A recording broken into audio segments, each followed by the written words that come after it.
ফারাক্কার কারণে বাংলাদেশের 1/3, কেউ বলে 37% মানুষ, জমি প্রকটভাবে ক্ষতিগ্রস্ত হয়েছে। এইটার মূল্যায়ন করার সময় সুযোগ এইখানে নাই, কিন্তু আমরা সকলেই বুঝি কি হয়েছে।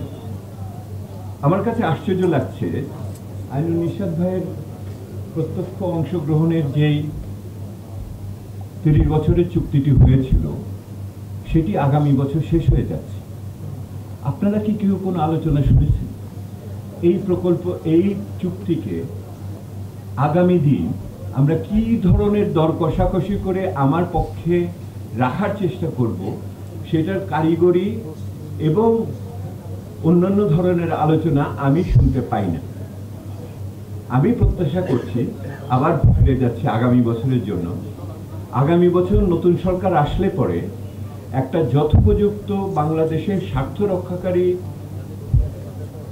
গঙ্গার চুক্তির আমাদের নিশ্চয়তা পাওয়ার ক্ষেত্রে কারিগরি, পেশা দিক থেকে এবং রাজনৈতিক দিক থেকে যৌক্তিক আলোচনা করার মতো সক্ষমতা ওনাদের তৈরি করতে হবে আজকে থেকে, যাতে করে আগামী বছর যখন এই আলোচনাটার সূত্রপাত হবে আমরা যেন পূর্ণ প্রস্তুতি নিয়ে ওখানে যেতে পারি।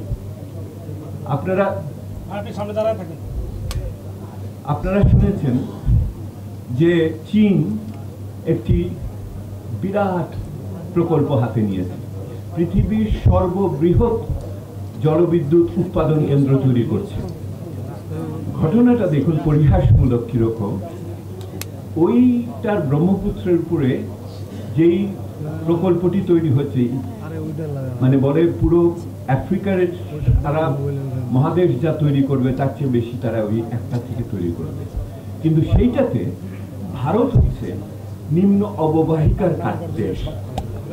আজকে ভারত তার নিম্ন অববাহিকার দেশ হিসেবে যে সমস্ত অধিকারের কথা বলে, এইগুলি তো আমরা বলেছিলাম ফারাক্কার সময়, তখন তো শোনে নাই। এখন তো দেখেন কিরকম বিপদের ভিতরে আছে।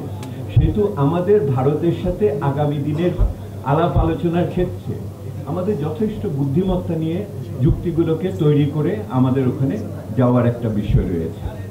আরেকটি আলোচনা বারবার আসবে, ভারতের সাথে এখনো 50টির উপর অভিন্ন নদী আমাদের রয়ে গেছে। এইগুলি নিয়ে কথা হয়েছে, কাজ হয়নি। আমি প্রত্যাশা করব নতুন সরকার এই অমীমাংসিত বাদ-বাদকি নদীর ন্যায্য হিস্সা পাওয়ার ক্ষেত্রেও তারা যথোপযুক্ত পদক্ষেপ নেবে। এটা শুধু আমার এই নদীগুলোর ব্যাপার না, ফারাক্কা বা গ্যাঞ্জেস ব্যারাজের ব্যাপার না, আরও অনেক কিছু আছে। আরেকটি বিষয় আপনারা শুনেছেন আইনুল নিশাত ভাইয়ের কাছ থেকে অন্যদের, যে সেটা হলো যে যেহেতু অভিন্ন আন্তর্জাতিক নদী, সেহেতু শুধু ভারত না, নেপালকে একটা আমরা বলি সাব রিজিনাল প্ল্যানিং অর্থাৎ উপ আঞ্চলিক পরিকল্পনার একটা অংশ আমাদের দেখতে হবে। এই বিষয়টিকে সামনে আমাদের রাখতে হবে। সেহেতু ওই বড় চিন্তাটা সামনে আমাদের সাথে থাকতে হবে, যেটা অন্যান্য রাজনৈতিক নেতৃবৃন্দ একই সাথে বলে গেছে। এবং এইটার চিন্তা থেকে আগামী দিনে এই উপমহাদেশে একটি পারস্পরিক সম্মান, পারস্পরিক স্বার্থের প্রতি সম্মান প্রদর্শন করে আমাদের একটি নতুন আঞ্চলিক চিন্তা আগামী দিনে লাগবে। এটা অন্য কোনো বিষয়ে যদি নাও করি, আমার অভিন্ন পানি সম্পদ ব্যবস্থাপনার ক্ষেত্রে এটা দরকার পড়বে। আমি আজকে আরেকটা বিষয় না বলে পারবো না, সেটা হলো যেহেতু এই পুরো জিনিসটা আমাদের জাতীয় নদী ব্যবস্থাপনা বা জল ব্যবস্থাপনা বা পানি সম্পদ ব্যবস্থাপনার অংশ হিসেবে আগামী দিনে নিতে হবে, তাহলে আমাদের মনে রাখতে হবে যে এই নদীগুলো যেখানে আছে এগুলো কিভাবে বেদখল হয়ে গেছে, পলিমাটি পড়েছে, কিন্তু একই সাথে মানুষ কিভাবে এটাকে অত্যাচার করেছে, নগরের বিভিন্ন লুটেরা কিভাবে এটার ভিতরে ঢুকে বসতি তৈরি করেছে, এটাও তো ভুলে গেলে চলবে না। এটার কথা আমাদের একই সাথে বলতে হবে, কারণ এটা ন্যায্যতার প্রশ্ন।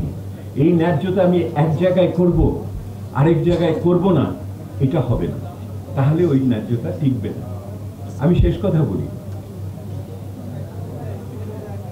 এই পুরো জিনিসকে নিতে হলে আগামী বছরের নতুন রাজনৈতিক সরকারের কথা বললাম, কিন্তু তার আগে আমার নির্বাচনী প্রচারণা হবে।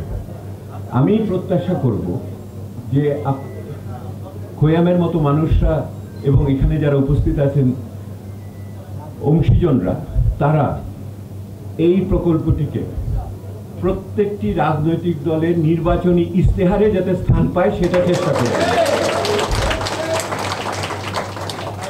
একজন মহাসচিব আছেন, উনি তো এটা বলবেন, কিন্তু আরো যারা সাইফুল ভাই ছিলেন, সাকি ছিল, আরো অন্যান্যরা, এদের প্রত্যেকের নির্বাচনী ইশতেহারে এটা দিবেন যাতে এইটি একটি জাতীয় দাবিতে পরিণত হয়।